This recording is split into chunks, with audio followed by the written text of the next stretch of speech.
नमस्कार। आज हम बात करेंगे चंद्रमा और शुक्र की युति के बारे में।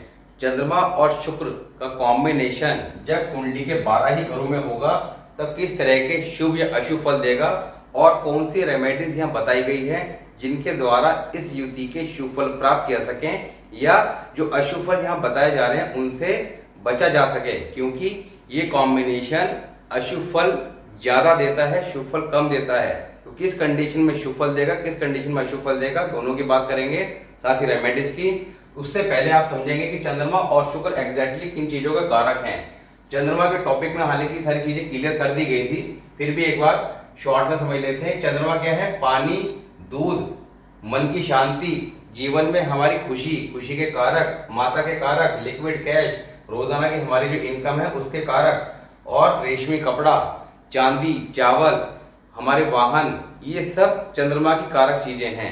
चंद्रमा जब कुंडली में अच्छा होगा तो इन सब चीजों में आपको बढ़ोतरी देखने को मिलेगी, यानी कि अच्छे वाहन का सुख प्राप्त होगा, माता के साथ संबंध अच्छे होंगे, माता के हेल्थ अच्छी होगी, साथ ही पैसे किसी प्रकार की समस्या नहीं होगी और जीवन के अंदर खुशी ही खुशी होगी। साथ ही चंद्रमा के मसनूई प्लैनेट क्या है? सूर्य और बृहस्पति। अब मसनूई प्लैनेट के बारे में हमने पहले काफी वीडियोस में बार बार डिस्कस किया है। क्यों डिस्कस किया है? क्योंकि सूर्य और बृहस्पति जो चंद्रमा के मसनूई प्लैनेट हैं, कुंडली में चंद्रमा कहीं भी हो, साथ ही सूर्य बृहस्पति को भी कंसिडर करना होगा, क्योंकि ये ग्रामर का एक मोस्ट इंपॉर्टेंट रोल है जो स्टार्टिंग की वीडियो में क्लियर कर दिया गया था। वहां पे कुंडली में सारे 9 जो प्लैनेट है उनके मसनूई प्लैनेट कौन से हैं और किस तरह से उनके उपाय करने में उनकी मदद ली जाती है, क्योंकि ये जरूरी नहीं है कि किसी भाव में कोई प्लैनेट हो और वहां पर उसी की रेमेडी की जाए। जैसे आपको हमने बताया था कि शुक्र अगर 12th हाउस में है तो काल पुरुष कुंडली, क्योंकि यहाँ पर ये चार्ट बनाया हुआ है, ये काल पुरुष कुंडली पर आधारित है। आपने अपने चार्ट के अंदर यहाँ पर राशि, जैसे अब यहाँ तो 12 नंबर की राशि है, क्योंकि काल पुरुष कुंडली के हिसाब से फर्स्ट हाउस है और फर्स्ट हाउस में एक ही नंबर की राशि आएगी, उसी के हिसाब से राशि मूव कर रही है। बट जब हम लोग अपनी कुंडली चेक करेंगे तो यहाँ पर एक ही जगह कोई भी नंबर लिखा हो सकता है और उसी के अकॉर्डिंग वो आगे मूव करते दिखाई देंगे। बट आपको सिर्फ प्लैनेट की प्लेसमेंट को चेक करना है कि आपका ग्रह कौन से घर में बैठा हुआ है। अब शुक्र जब 12th हाउस में होता है, फॉर एग्जांपल, तो 12th हाउस में आपका शुक्र किसी भी राशि में हो।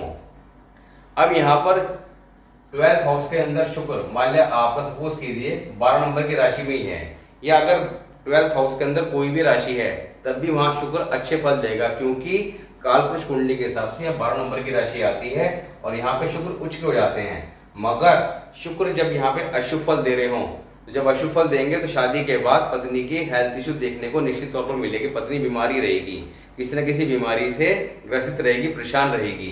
तब यहाँ पे हम क्या करते हैं? राहु की रेमेडी कराते हैं। नीले फूल आपका शाम के समय, राहु के समय, क्योंकि जो टाइम है 24 घंटे का, इसके अंदर हर प्लैनेट का अलग अलग टाइम बताया गया है। ये भी स्टार्टिंग में आपको जानकारी दी गई थी। तो यहाँ पर शुक्र 12th हाउस की वीडियो में जाके आप पूरी तरह समझ सकते हैं। तो वहां पर राहु की रेमेडी बताई थी कि नीले फूल जमीन में दबाना। अब राहु की रेमेडी क्यों कराई? क्योंकि शुक्र के मसनूई प्लैनेट क्या बताए थे शुक्र के टॉपिक में? राहु और केतु। कुंडली के अंदर शुक्र आपके किसी भी कंडीशन में क्यों ना हो, कई बार हम देखते हैं कुंडली के अंदर शुक्र 7th हाउस में है, 7th हाउस के अंदर आपका तुला राशि के हैं, तो हम कहेंगे जी मालवीय योग बना हुआ है। मालवीय योग कुंडली के अंदर कोई भी एक योग अगर बना हुआ हो और वो अगर शुभ हालात में हो, यानी कि वो ग्रह अपना पूरा फल देने में पूरी तरह स्वतंत्र हो। स्वतंत्र कब होगा? जब पूरी तरह से ठीक ठाक अवस्था में हो, तो उसके आपको बेस्ट रिजल्ट देखने को मिलेंगे। अदरवाइज कई बार आप देखें कुंडली के अंदर बहुत अच्छे अच्छे योग जो हमारे वैदिक एस्ट्रोलॉजी में बताए जाते हैं बने हुए हैं, और अगर आप एग्जैक्टली वहां पे 400-500 योग बताए गए हैं, अगर आप एग्जैक्टली उन योगों को की बुक लेके चेक करेंगे तो आपकी कुंडली के अंदर भी 30-40 योग निकल आएंगे।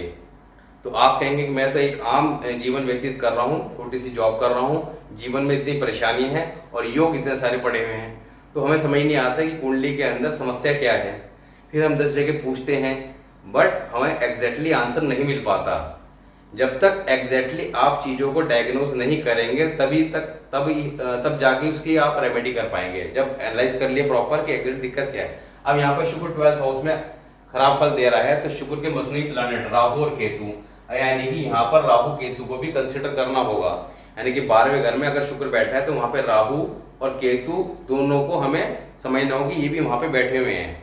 मगर अब यहाँ ये चेक कर रहा हूं कि राहु केतु के अंदर, केतु 12th हाउस के अंदर बहुत अच्छा फल देते हैं मगर राहु अशुभ फल देते हैं, इसलिए वहां से मसनही प्लैनेट जो राहु है उसको हटा दिया गया।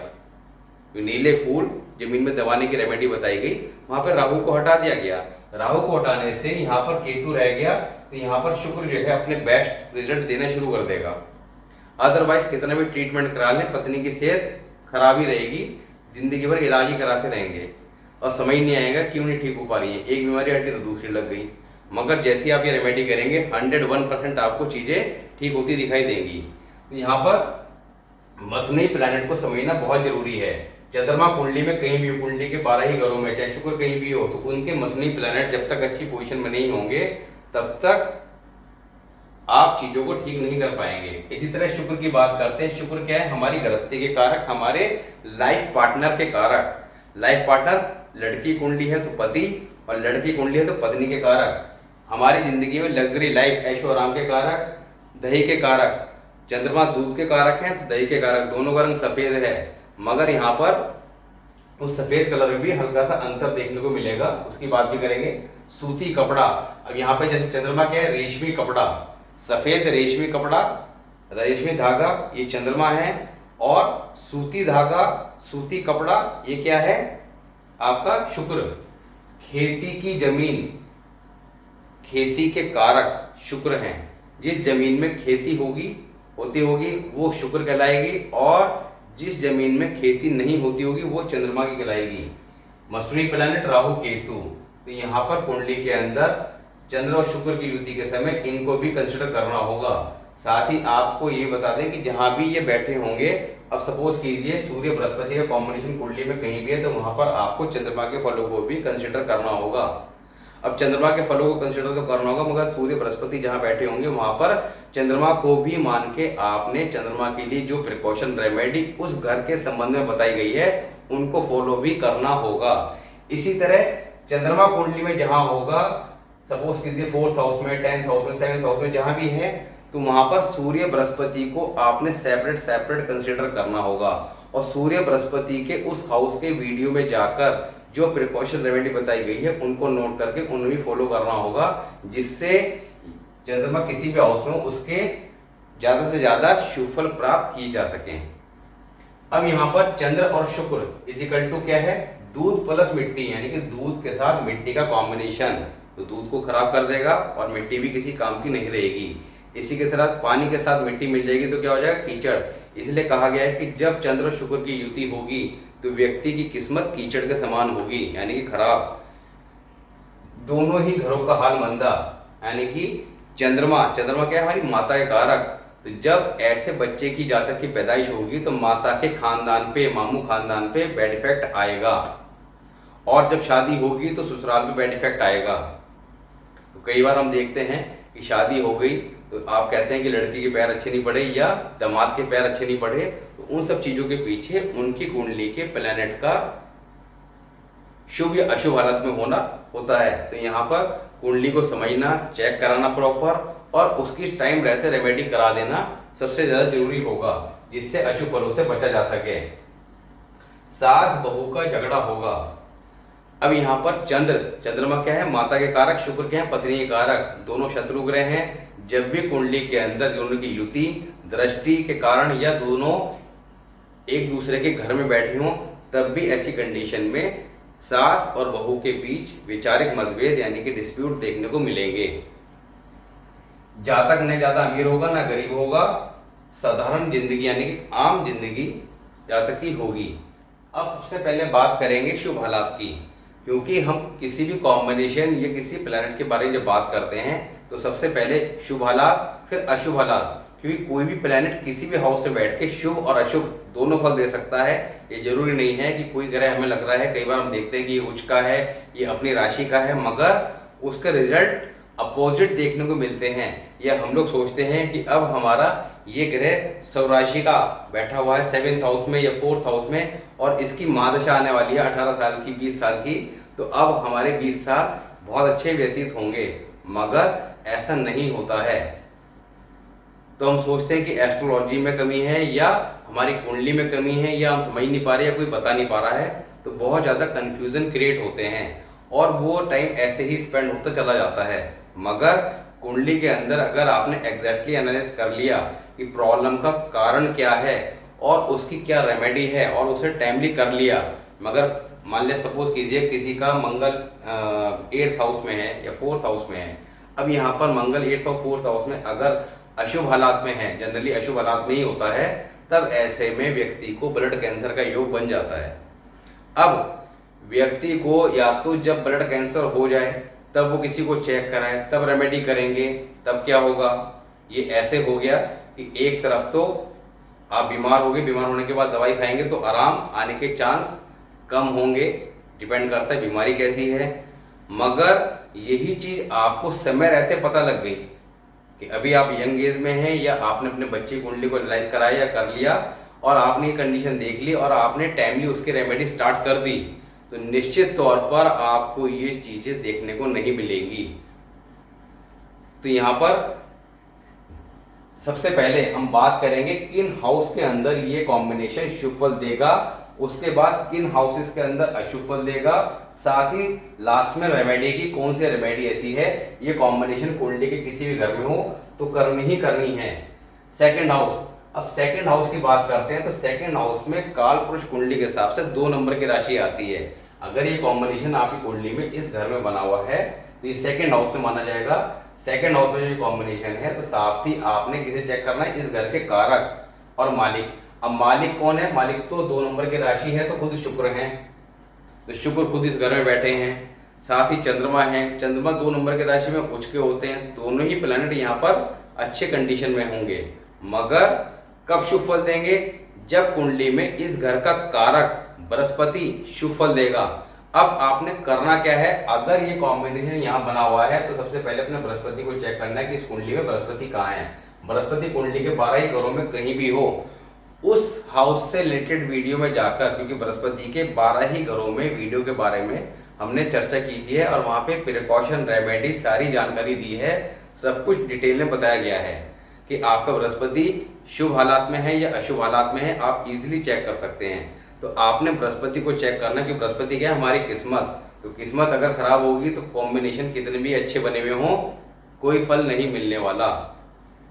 तो यहाँ पर बृहस्पति को ठीक कर लेंगे, जो प्रिकॉशन रेमेडी बताई गई है, तो ये कॉम्बिनेशन सेकेंड हाउस में अपने आप शुभ फल देना प्रारंभ कर देगा। दवाई के काम से लाभ, अगर ये कॉम्बिनेशन सेकेंड हाउस में है तो ऐसे व्यक्ति को दवाई के काम से लाभ होगा, यानी कि मेडिसिन का काम करना उसे बहुत ज्यादा धन की प्राप्ति कराएगा, शुभ फल देगा। मगर ऐसा व्यक्ति खुद डॉक्टर या हकीम हो, इसकी कोई शर्त नहीं है। तो अगर ये कॉम्बिनेशन कुंडली में सेकंड हाउस में है तो आंख बंद करके आप दवाई का काम, मेडिसिन का काम कर सकते हैं। इश्क में दर्जा कमाल होगा, यानी कि दर्जा कमाल मींस कामयाब होगा। तो ऐसे व्यक्ति अगर उसका कोई ना कोई लव अफेयर देखने को मिलेगा और उसके अंदर वो सक्सेस भी होगा। फोर्थ हाउस में जब ये कॉम्बिनेशन होगा तो फोर्थ हाउस में इस घर के मालिक और कारक की बात करते हैं तो फोर्थ हाउस कर्क राशि आती है काल पुरुष कुंडली के हिसाब से।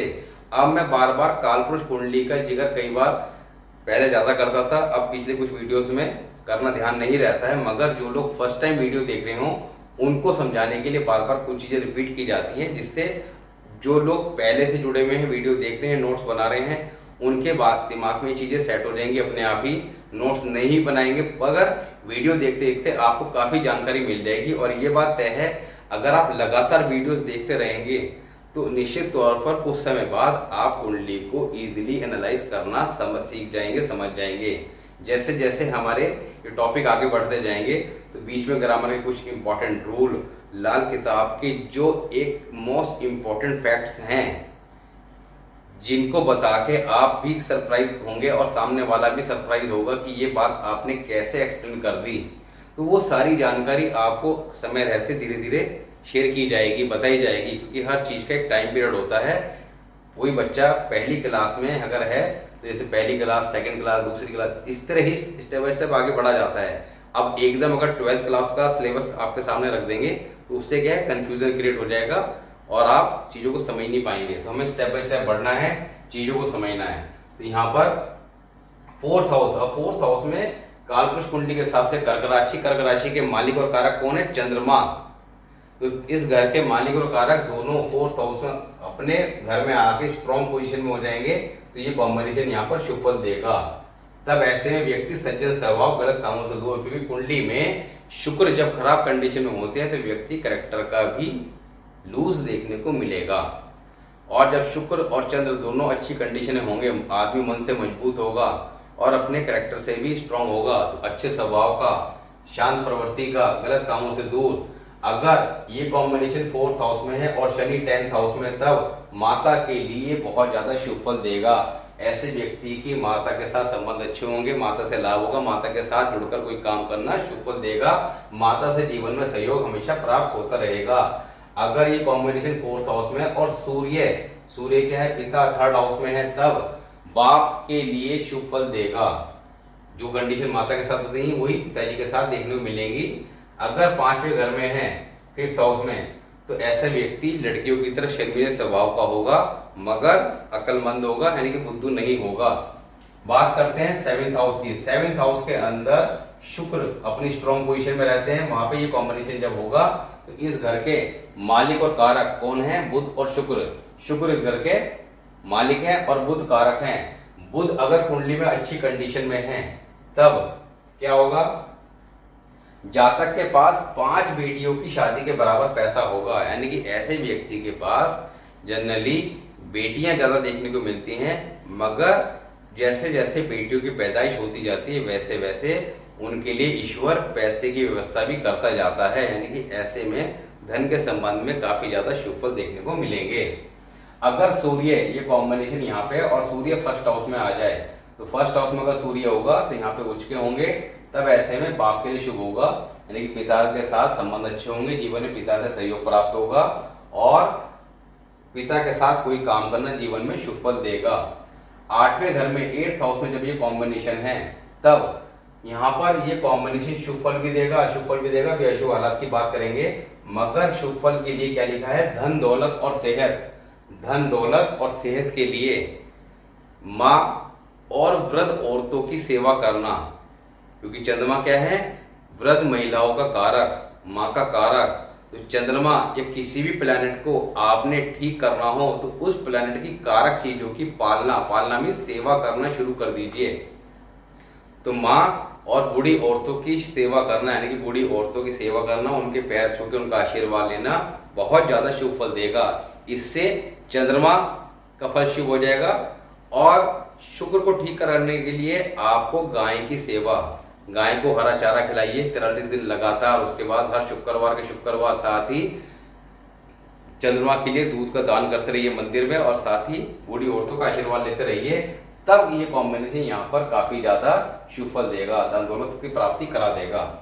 बात करते हैं अशुभ हालात की। जब ये कॉम्बिनेशन कुंडली के अंदर अशुभ फल दे रहा होगा तो किस तरह के हालात देखने को मिलेंगे? शादी के दिन से ही दोनों ग्रहों का, यानी कि दोनों प्लैनेट जो हैं उनका फल खराब होगा। दोनों प्लैनेट यानी कि चंद्रमा माता और शुक्र गृहस्थी पत्नी। माता न होगी, या तो माता होंगी नहीं, अगर होगी तो अंधी होगी, या किसी न किसी प्रकार के उनके हेल्थ इशू देखने को मिलेंगे।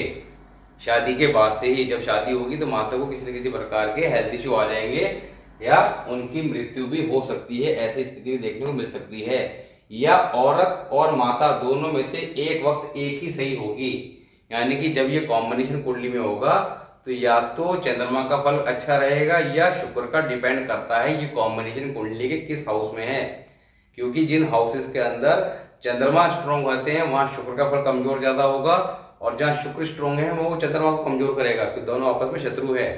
तो यहाँ पर माता और औरत दोनों में से एक वक्त में एक ही सही होंगी, ऐसी कंडीशन देखने को मिलेगी।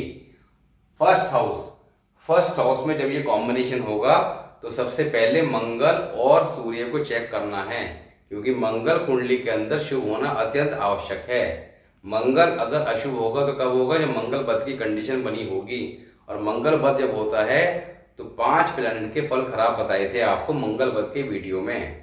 बहुत ही इंपॉर्टेंट वीडियो है, मैं बार बार आपको कहता हूं कि सबसे पहले कुंडली में मंगल बद को चेक कीजिए, और अगर मंगल बद है तो सारी रेमेडी छोड़ के सबसे पहले मंगल को ठीक करना शुरू कीजिए, क्योंकि मंगल बद के वीडियो में मंगल की सारी रेमेडी आपके साथ डिस्कस की हैं कि किस कंडीशन में कौन सी रेमेडी करनी है।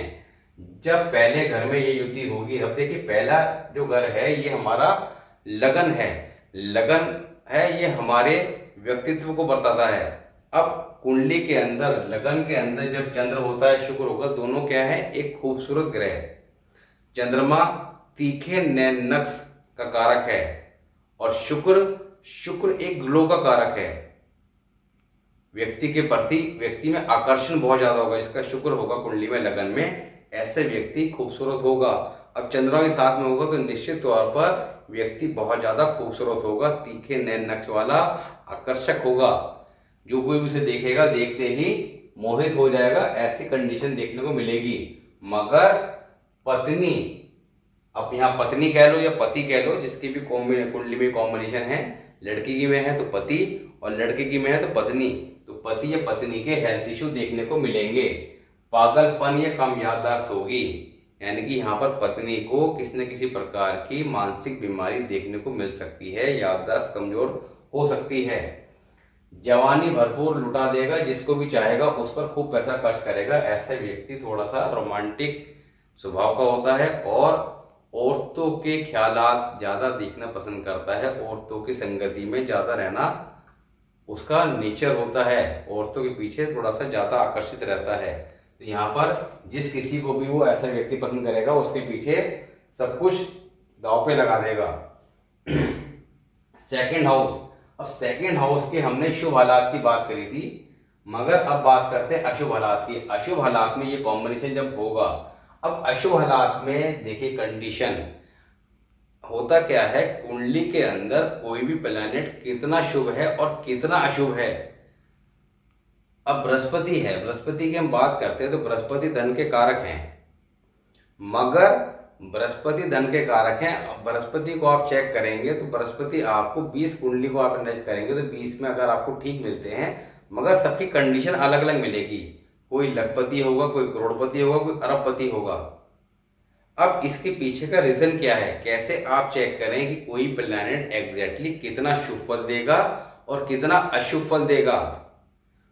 तो यहां पर कोई भी प्लैनेट कुंडली में कहीं बैठा है तो उस घर के सबसे पहले मालिक और कारक इनको चेक किया जाए। फिर उस प्लैनेट, जैसे यहाँ पर शुक्र की बात हो रही है, तो शुक्र है, चंद्र है, तो इस घर के मालिक और कारक। अब शुक्र तो यहाँ पे खुद ही बैठे हैं, मगर शुक्र ना होते, खाली चंद्रमा होता, तो इस घर के मालिक कौन है, शुक्र, और कारक क्या है, बृहस्पति। दोनों को चेक करते कुंडली में कहाँ पे हैं। अब उन्हें चेक करने के लिए वो किस हाउस में बैठे हुए हैं, यानी कि जब आपको किसी भी प्लैनेट के बारे में हमने जानकारी दी थी, उसके लगन हाउस की वीडियो से स्टार्ट किया था, तो वहां बताया था कि जनरली कोई प्लैनेट कुंडली के 12 ही घरों में किन घरों में शुभ है और किन में अशुभ है। जैसे हमने सूर्य की बात करी थी, तो सूर्य 6,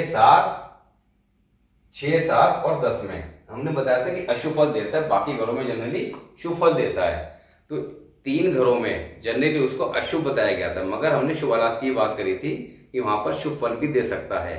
तो यहां पर अगर चंद्रमा है तो चंद्रमा के चेक करने के लिए रिजल्ट को, क्योंकि चंद्रमा उच्च के हैं, जब उच्च का चंद्रमा होगा तो बहुत ज्यादा आपको यात्राएं करा देगा, बहुत ज्यादा धन देगा, जीवन के अंदर हर प्रकार के सुखों की प्राप्ति कराएगा, क्योंकि सुख भाव के मालिक हैं।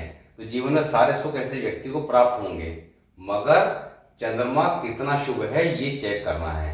तो चंद्रमा के मसनूई प्लैनेट जो भी आपको बताए थे, बृहस्पति और सूर्य कुंडली में अगर वो भी अच्छी कंडीशन में है, साथ ही शुक्र और बृहस्पति ये भी अच्छी कंडीशन में घर के मालिक और कारक, तो निश्चित तौर पर ये यहाँ बैठा चंद्रमा अकेला व्यक्ति को जीवन में सारी खुशियां दे देगा।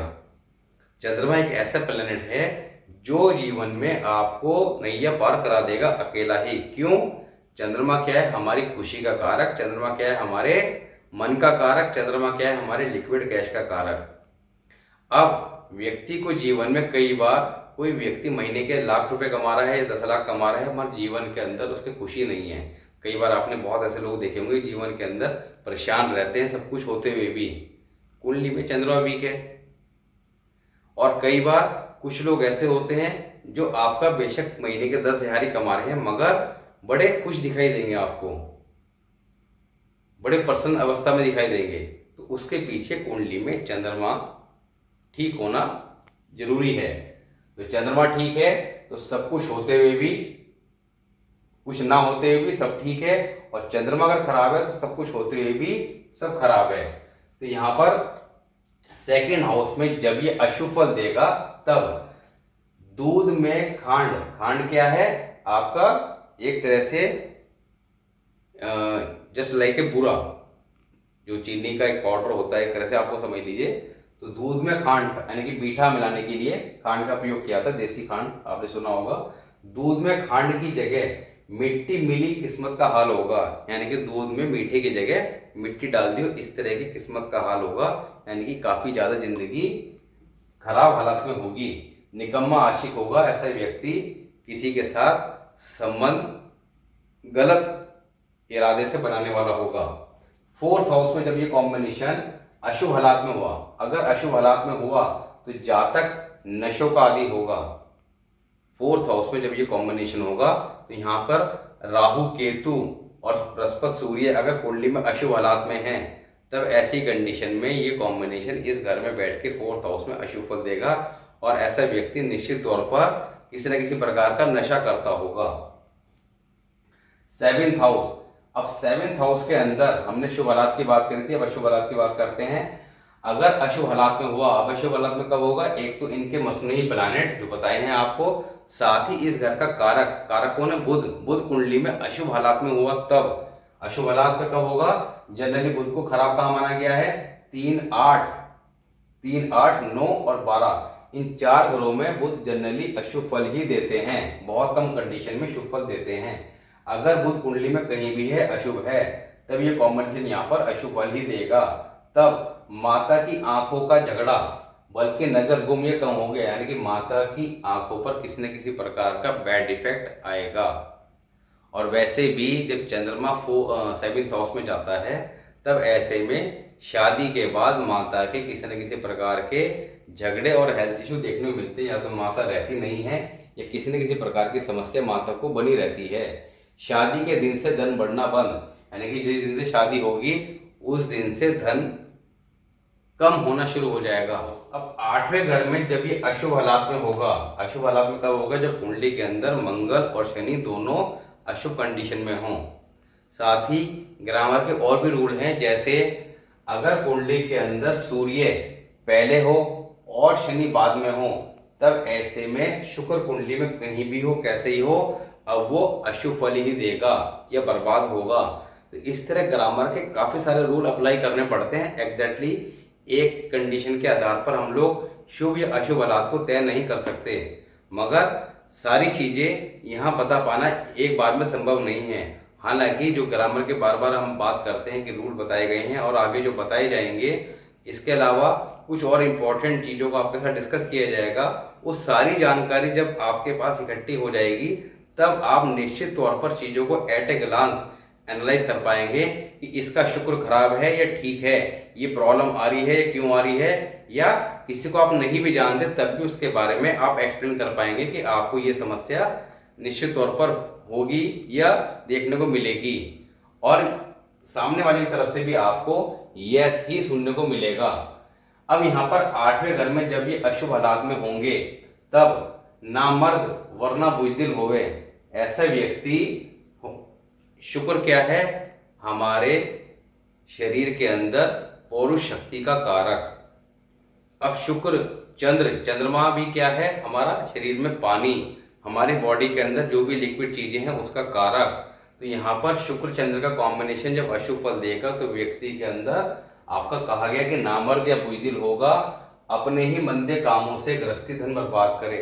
ऐसा व्यक्ति बदचलन हो सकता है, कैरेक्टर का लूज होगा, और अपने ही धन को बर्बाद करने वाला, अपनी ही गृहस्थी को बर्बाद करने वाला, ऐसे व्यक्ति के अंदर आपको कुछ, जैसे आप ये कह लें कि जैसे जो हिजड़े होते हैं, उस तरह के लक्षण देखने को मिल सकते हैं। कि उसके बाद कई बार आपने देखा कुछ लड़के जो हैं वो आपका, उनके बात करने के अंदर कुछ एक अलग से चीजें देखने को मिलती हैं।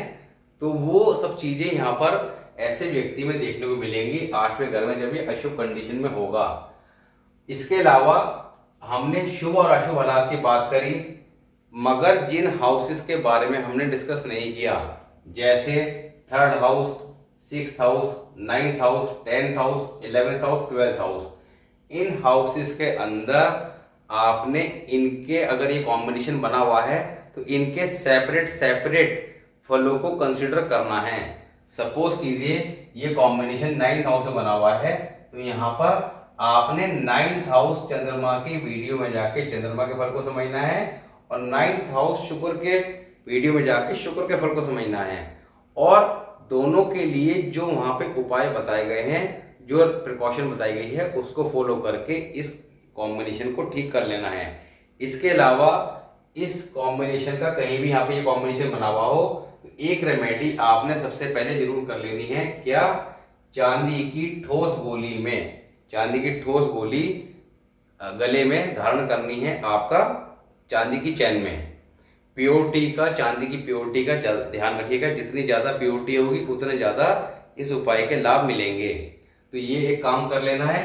इसके अलावा जैसा आपको बताया कि कुछ हाउसेस के अंदर 3rd house, 6th house, 9th house, 10th, 11th और 12th, इन हाउसेस में जो इनके लिए प्रिकॉशन रेमेडी बताई गई है, इनके अलग अलग फलों को कंसिडर करना है, वो कर लेनी है। इसके अलावा जिन हाउसेस के बारे में आज जानकारी दी है, तो वहां पर जो प्रिकॉशन रेमेडी बताई गई है, यानी कि उस घर के मालिक और कारक को ठीक कर लेना है, तो उससे क्या है, ये कॉम्बिनेशन अशुभ फल नहीं देगा। तो आज हमने बात करी चंद्र और शुक्र, शुभ और अशुभ हालत और रेमेडीज के बारे में। नेक्स्ट वीडियो में बात करेंगे चंद्रमा के साथ मंगल की युति के बारे में। बहुत ही अच्छा कॉम्बिनेशन है, मगर क्या ये कॉम्बिनेशन हमेशा शुभ फल देगा या अशुभ फल भी दे सकता है? क्योंकि हम अपने परिवार वालों की जब कुंडली देखते हैं तो वहां पर हमें कई बार प्लैनेट बहुत ज्यादा खराब पोजीशन में देखने को मिलते हैं या कई बार बहुत अच्छी कंडीशन में, मगर रिजल्ट उसके उल्टे ही देखने को मिलते हैं। तो उसके पीछे का एग्जैक्टली कारण क्या है? कारण क्या है कि हमें पूरी सही जानकारी नहीं होती। हम एस्ट्रोलॉजी को पढ़ रहे हैं मगर किसी भी एस्ट्रोलॉजी को पूर्ण रूप से नहीं समझ पाते, थोड़ा सा ज्ञान लेके चीजों को चेक करने लगते हैं, जिससे हम चीजों को गलत एनालाइज करते हैं और कई बार बिना सोचे समझे गलत रेमेडी करा देते हैं, जिस कारण आपको फायदे की जगह नुकसान भी उठाना पड़ सकता है। तो इसलिए कोई भी रेमेडी करते समय आपने चीजों को तरीके से समझना है, चेक करना है, तभी कोई रेमेडी को फॉलो करना है। तो मिलेंगे हम नेक्स्ट वीडियो में, तब तक के लिए नमस्कार।